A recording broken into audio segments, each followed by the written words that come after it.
ఇలా చాలా రోజుల తర్వాత నుంచి మీరు ఎన్నో రోజుల నుంచి అడుగుతారు కదా ఆమ్లెట్స్ గురించి అయితే, ఇలా పూర్తి డీటెయిల్ గా అయితే ఆమ్లెట్స్ ఎట్లుంటది, మేము ఎట్లుంటాము. ఇలా నేనైతే మీ లెక్క ఉండి నేను మా వాళ్ళని అయితే క్వశ్చన్స్ అడుగుతున్నా. ఇలా దాని గురించి ఉంటది అంతా. అయితే ఇప్పుడైతే మనము ఆమ్లెట్స్ లో అసలు మా ఈ డైలీ ఎట్లుంటాం, మేము ఏం కదా, ఇంకొకటి ఏంటంటే మా కష్టాలు, మేము చేసే సేవలు కానీ ఇదంతా కానీ మేము చేసేదంతా ఇలా అయితే మీకు క్లియర్ కట్ గా మా ఈఎండి తోటి మా డ్రైవర్ల తోటి మేము ఎట్లుంటాం అయితే మనం అయితే కాసేపు అయితే మీకు మొత్తంగా చెప్పేస్తాము. ఎందుకంటే రోజు నుంచి అడుగుతున్నారు ఆన్లైన్స్ కరెక్ట్ గా అసలు ఇంటర్వ్యూ లెక్క చేయాలన్నట్టు ఇలా ఇంటర్వ్యూ లెక్క అయితే చేస్తున్నాం. ఓకేనా?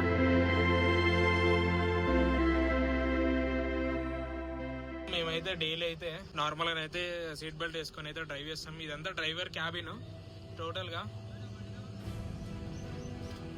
వచ్చేసి ఇది అంతా డ్రైవర్ క్యాబిన్. డ్రైవర్ కి వెనకాల క్యాబిన్ కి డిఫరెంట్ సపరేట్ ఉంటుంది.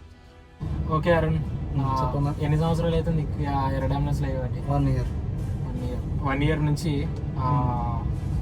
నీకు బెటర్ ఎక్స్పీరియన్స్ అంటే ఇప్పుడు నువ్వు రెగ్యులర్ గా రోడ్ మీద వెళ్తుంటావు, నీకు కలిగిన కొన్ని వీటి గురించి అయితే మేము అడుగుతాం ఇప్పుడైతే. జస్ట్ ఓకేనా? ఇప్పుడైతే అరుణ్ అయితే మనం క్వశ్చన్ ఇక అడిగేద్దాం. ఇప్పుడు నేను మీ లెక్క అన్నట్టుగా నేను మీ తరపున మాట్లాడుతున్నట్టు. ఓకేనా? అరుణ్ అయితే ఇప్పుడు పైలట్. జస్ట్ కామన్ గా ఇంటర్వ్యూ లెక్క అనుకో, చిన్నగా ఏదో నార్మల్ గా మేమైతే ఇప్పుడు చిన్నగా ఇంటర్వ్యూ లెక్క చేస్తున్నాము. డ్రైవర్ తను ఫేస్ చేసే కష్టాలు, బయట జనాలు, అసలు డ్రైవర్ ఎట్లుంటది, ఏం కథ. మేము ఒక్కొక్క నిమిషం లేట్ చేస్తే ఒక ప్రాణం విలువ అన్నట్టు చాలా ఎఫెక్ట్స్. మేమైతే హాస్పిటల్ రీచ్ అవుతాం. అరుణ్, నీకు కలిగిన బెస్ట్ ఎక్స్పీరియన్స్ ఏంటి అసలు అంబులెన్స్ లో?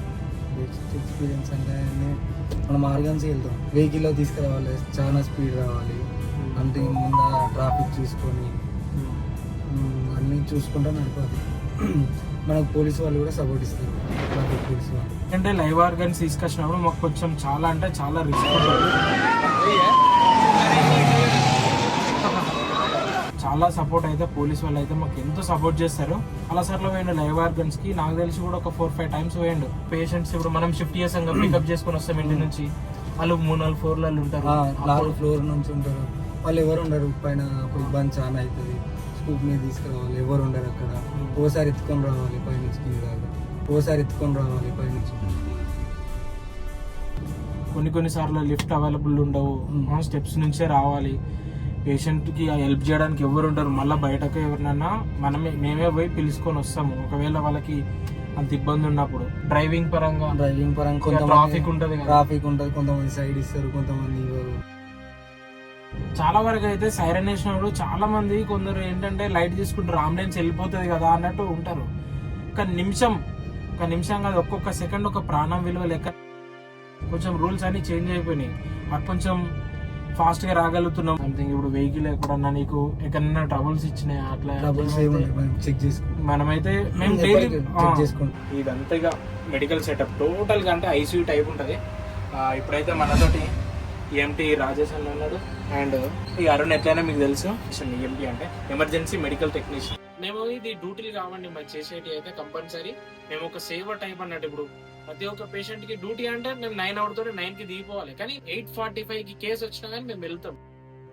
ఇప్పుడు పేషెంట్ అనేది ఎమర్జెన్సీ కాబట్టి మనం కంపల్సరీ పోవాలి, సైరన్ వేసుకొని వెళ్ళిపోతాం. కాబట్టి ఇప్పుడైతే మన ఈఎంటీ రాజేష్ అన్న 3 years అవుతుంది మన రిటైర్మెంట్స్ లో చేయబట్టి. లైక్ మనది కూడా ఒక ఎమర్జెన్సీ టైప్. లైక్ ఎమర్జెన్సీలో ఏం ట్రీట్మెంట్ అందుతుందో మనం కూడా ఇక్కడ అదే చేయడానికి ట్రై చేస్తాం. మనకి మొత్తం మనం ఏం చేస్తున్నాం అన్నది అండర్ కంట్రోల్ ఆఫ్ ఈఆర్ లో ఉంటుంది. ఎమర్జెన్సీ డాక్టర్ తో మనం కోఆర్డినేట్ చేసుకుంటూ ఎవ్రీడే మన పేషెంట్స్ ని అక్కడ ఎలా ట్రీట్ చేస్తారో ఇక్కడ మనం సింగిల్ గా ట్రీట్ చేస్తూ ఉంటాం. కానీ ఒక డ్రైవర్ కి ఏంటంటే స్టీరింగ్ వరకు అక్కడ ముందటున్న వరకే తెలుస్తుంది, కానీ నీకున్న లోపల ఉన్న నీకు పేషెంట్ కండిషన్ ఏంది, పేషెంట్ కి ఇంకెంతసేపు ఉంటది, ఎంతసేపు టైమింగ్ ఉంటది అనేది నీకు తెలుస్తుంది. కాబట్టి నువ్వు మాకు చెప్తావు కదా, ఆ సిచ్యువేషన్ గురించి అయితే చెప్పు అంటున్నాను. మనకి 2 types ఆఫ్ కాల్స్ ఉంటాయి. ఒకటి ఇంటికా నుంచి ఎమర్జెన్సీ పేషెంట్ చెస్ట్ పెయిన్ అని, లేదా న్యూరో స్ట్రోక్ వచ్చేయడం కానీ, ఇట్లా మేబీ ఎక్స్పెక్టింగ్ కేసెస్ కి మన ఏఎల్ఎస్ వెహికల్ సెండ్ చేస్తారు, అంబులెన్స్ కోఆర్డినేటర్ అన్నది.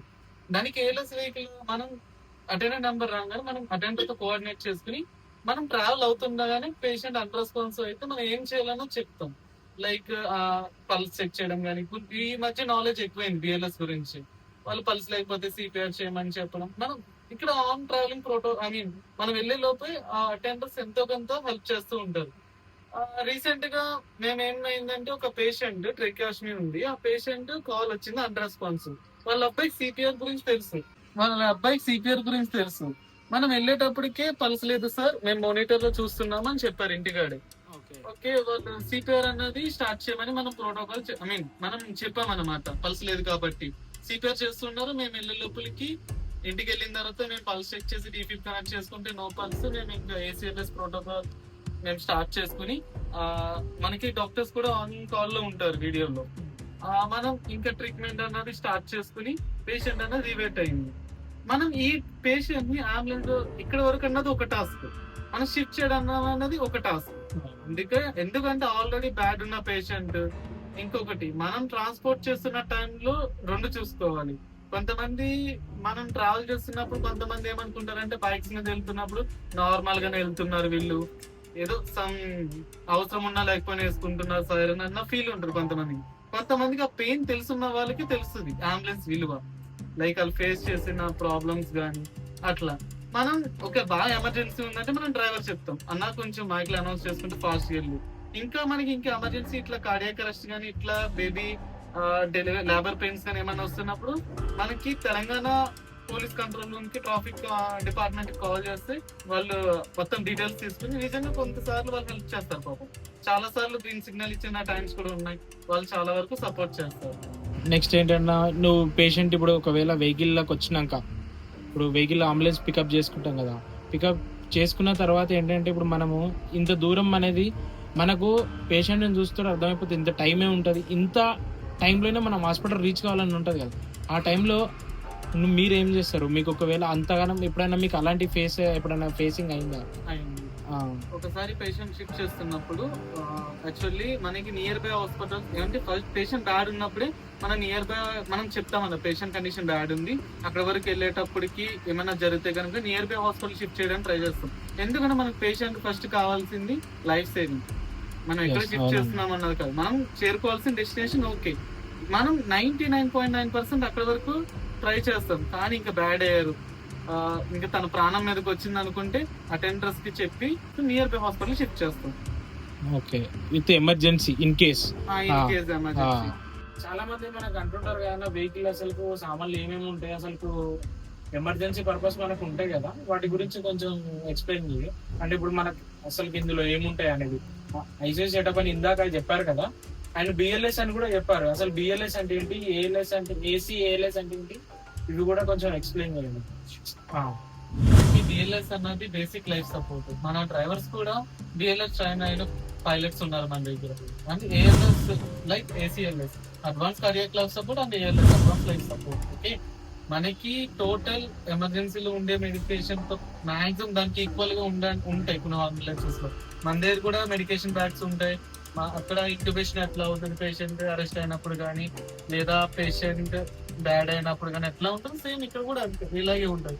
అక్కడ సిరెంజ్ బంప్స్ ఎట్లా ఉంటాయి, స్టార్ట్ చేయడం, డ్రగ్స్ ఉంటాయి అనమాట కొంచెం బీపీ పెంచడానికి, లైక్ ఇంకా మిగతా మన సిరెంజ్ బంప్స్ కానీ ఇన్ఫ్యూజన్ బంప్స్ కానీ, పేషెంట్ వైటల్స్ ఎట్లా ఉన్నాయి, కార్డియాక్ మానిటర్, లైక్ అన్ని కూడా మనకి ఇందులో ఉంటాయి అనమాట. డీఫిబ్రిలేటర్, వెంటిలేటర్, ఇక్కడ ఎట్లా సెటప్ ఉంటది అన్నది మాక్సిమం ఇక్కడ అట్లానే ఉంటది, కొద్దిగా ఈక్వల్ టు ఎమర్జెన్సీ.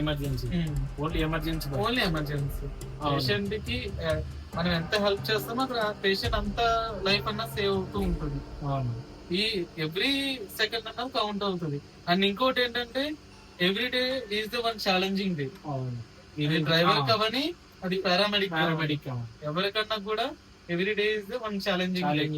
ఓకేనండి, ఇప్పుడు రెగ్యులర్ ఇట్లా మేమైతే వెహికల్ అయితే ఇట్లా నీట్ ఉంచుతాము, ఎందుకంటే పేషెంట్ కంపల్సరీ అంటే పేషెంట్ కి ఏసీ అండ్ వెహికల్ అయితే నీట్ ఉండాలి. కొంతమంది పేషెంట్లు వస్తారు, కొంతమంది పేషెంట్స్ కి వెహికల్ కంపల్సరీ నీట్ గా ఉండాలి, ఎందుకంటే వాళ్ళకి ఇన్ఫెక్షన్ అయిపోతుంది. వెహికల్ ఒకవేళ నీట్ గా లేకపోయినా ఇట్లా కూడా ఉంటది అన్నట్టు. రీసెంట్లీ సర్జరీస్ అయిన పేషెంట్స్ లేదు అనుకుంటే మొత్తం టోటల్ పీడియాట్రిక్ కేసెస్ కానీ వాళ్ళకి 0% ఆఫ్ ఇన్ఫెక్షన్ అన్నది కంట్రోల్ అన్నది ఉంటుంది. మన దాంట్లో ఫిమిగేషన్ జరుగుతూ ఉంటుంది, అండ్ బ్యాస్లో స్ప్రే అని కొన్ని లిక్విడ్స్ తో క్లీన్ చేస్తూ ఉంటాం ఎక్విప్మెంట్స్ అని ఎప్పటికప్పుడు.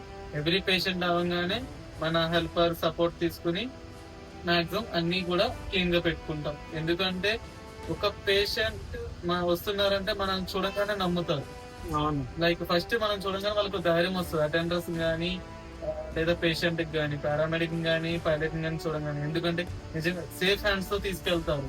ఒకళ్ళు లోపల కష్టపడుతున్నా కూడా పారామెడిక్, ఇంకొక డ్రైవర్ కష్టం కూడా అట్లానే ఉంటది.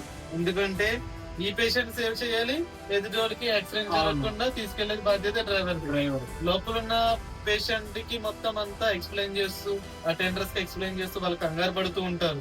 వాళ్ళు ధైర్యం చెప్తూ, మనం చేయాల్సింది మొత్తం వాళ్ళకి ఏమైనా డౌట్స్ ఎక్కువ ఉంటే మనం క్లారిఫై చేస్తూ, పేషెంట్ కండిషన్ చూసుకుంటూ, పేషెంట్ ట్రీట్మెంట్ నడుస్తూ చాలా విధాలుగా ఉంటది అనమాట. మనం ఒకటే డిసైడ్ చేయలేం. అవును, రైట్. ఇలాగే ఎందుకంటే మేము ఇప్పుడు డ్రైవర్ పరంగా ఏంటంటే ఇప్పుడు ఇంత లోపల ఎంత ఎమర్జెన్సీ ఉంటుందో బయట కూడా అంత ఎమర్జెన్సీ ఫేస్ చేసుకుంటూ రావాలి. ఎందుకంటే ఇన్ కేస్ ఎవరైనా ఇప్పుడు సైరన్ వేసుకొని వచ్చినప్పుడు కొందరు చూసుకోకుండా వెహికల్ ముందుకు ఫ్రంట్కి వచ్చేస్తుంటారు. ఆ టైంలో కూడా ఇక్కడ పేషెంట్ చూసుకుంటూ ఒక సెకండ్ టు సెకండ్ అనేది పేషెంట్ కి, ఒక పేషెంట్ అనేది కాదు, ఒక మనిషికి, ఒక జీవికి చాలా ఇంపార్టెంట్ కదా. దాని పరంగానే ఎంత రిక్వైర్ అంటే ఎంత తొందర వీలైతే అంత తొందరనే అయితే హాస్పిటల్ తీసుకురావడానికి అయితే ట్రై చేస్తుంటాం. మాకు చాలా అంటే మేము అంటే ఇప్పుడు మా కాల్ సెంటర్ ఉంటది, ఒక మా దగ్గర మాకు మధ్యలో ఇంకా పేషెంట్ మధ్యలో ఇంక 2-3 ఉంటారు, అట్లా కూడా ఉంటది. ఇప్పుడు మీకైతే ఇంత అర్థమైంది అనుకుంటా. వెహికల్ లో చూడండి ఇవన్నీ సామాన్లు సేమ్ అంటే ఎమర్జెన్సీ ఐసీయూ టైప్ ఉంటది అన్నట్టు. ఎమర్జెన్సీ ఇప్పుడు మన పేషెంట్ ఫస్ట్ రాగానే ఎమర్జెన్సీ తీసుకోతారు కదా, సేమ్ దాని టైప్ ఉంటది అన్నట్టు ఇప్పుడు వెహికల్ లో. ఇంకొకటి ఏంటంటే డాక్టర్స్ త్రూయే ఈ వెహికల్ లో మేము ఏం చేస్తున్నాం అనేది డాక్టర్స్ త్రూయే అవుతుంటది. ఇన్ కేస్ మేము ఒక ఇంజెక్షన్ ఇచ్చినా గానీ అది డాక్టర్స్ త్రూ అవుతుంటది. బిఎస్సీ నర్సింగ్ దాని మీద ఎమర్జెన్సీ మెడిసిన్ సెపరేట్ కోర్స్ ఉంటది. మళ్ళీ బిఎస్సీ నర్సింగ్ తర్వాత ఇంకోటి బిఎస్సీ నర్సింగ్ అదే బైపీసీ అయిన తర్వాత మళ్ళీ paramedic course. Okay, medical emergency, ఇది ఎమర్జెన్సీ ఈఎంటీ గానే సపరేట్ కోర్స్ ఉంటది, అది చేసి వస్తారు అన్నట్టు. అంటే అంబులెన్స్ పరంగా అండ్ హాస్పిటల్లో ఎమర్జెన్సీ ఉంటది కదా అక్కడ ఉండడానికి అన్నట్టు. ఇద్దరితో అయితే ఎందుకంటే ఇప్పుడు వీళ్ళకి ఆల్రెడీ ఇంకో కేసు ఉందట. అందరిది బ్లాగ్ అయితే ఇంకా క్లారిటీగా టైం ఉన్నప్పుడు వెహికల్ వెళ్ళేటప్పుడు కానీ, పేషెంట్ పికప్ చేసుకున్నప్పుడు కానీ ఇంకో వీడియో చూపిస్తుంటాను. ఎందుకంటే ఇప్పుడు వీళ్ళకి కేసు ఉన్నది, వీళ్ళకి కొంచెం టైం ఉన్నది. ఆ టైంలోనే ఇప్పుడు మనమైతే వీడియో తీస్తున్నాం. ఓకే ఫ్రెండ్స్, అర్థమైంది అనుకుంటా. ఓకేనా, ఈ అంబులెన్స్ లో అనేది ఇట్లుంటది సెటప్. ఒక డ్రైవర్, ఒక ఈఎంటీ, ఈ వెహికల్ ఎట్లుంటది అనేది ఇన్ని రోజుల నుంచి అయితే ఇంతకుముందు నేను బిఎల్ఎస్ చూపించిన, ఇప్పుడైతే ఏఎల్ఎస్ కూడా చెప్పినాం కదా. ఓకేనా ఫ్రెండ్స్, మళ్ళీ ఒక వీడియోలో కలుసుకున్నాం. అంతవరకు టేక్ కేర్, బాయ్ ఫ్రెండ్స్.